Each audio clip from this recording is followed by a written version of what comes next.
Merci, monsieur le président, madame la ministre, madame et monsieur les rapporteurs, mes chers collègues. Les crédits de la mission Anciens combattants, mémoire et liens avec la nation diminuent de 10 millions d'euros en 2024. La diminution de 4 millions d'euros des crédits du programme 169 en faveur de la reconnaissance et réparation en faveur du monde combattant, mémoire et liens avec la nation est un mauvais signal envoyé aux anciens combattants.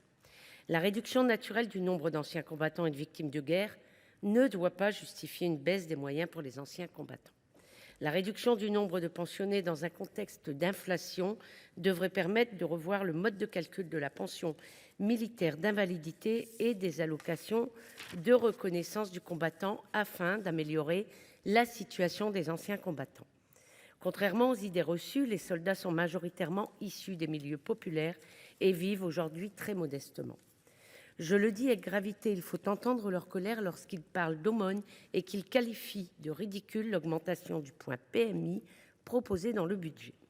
Pour ces raisons, nous regrettons que le gouvernement refuse d'indexer la valeur du point de la PMI sur l'indice des prix à la consommation, alors que l'inflation des prix de l'alimentation atteint 20%. À l'inverse, la transposition dans cette loi de finances de la loi du 23 février 2002 portant reconnaissance de la nation envers les harkis et les autres personnes rapatriées d'Algérie, anciennement de statut civil de droit local, et réparation des préjudices subis par ceux-ci et leurs familles du fait de l'indignité de leurs conditions d'accueil et de vie dans certaines structures sur le territoire français est une bonne nouvelle. L'indemnisation des rapatriés et des harkis pour 11,2 millions d'euros va dans le bon sens, mais nous avons déposé un amendement pour aller un peu plus loin. Les associations nous ont sollicités pour aller plus loin, car les crédits de l'ONAC-VG sont insuffisants pour indemniser à hauteur de 4 195 euros, comme l'État s'y était engagé. La mission prévoit également la réduction de 3 millions d'euros des crédits du programme 158 sur l'indemnisation des victimes des persécutions antisémites et des actes de barbarie pendant la Seconde Guerre mondiale. Si la diminution du nombre de victimes indemnisées au fil des années s'explique, mais le contexte d'explosion des actes antisémites et racistes dans notre pays doit nous faire réfléchir sur le lien entre les nouvelles générations et les derniers survivants de la barbarie nazie et du régime de Vichy.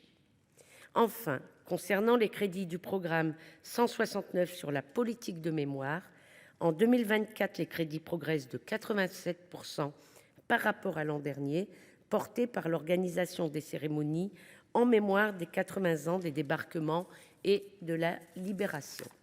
Mais les crédits prévus pour la politique de mémoire et des liens avec la nation doivent être revalorisés.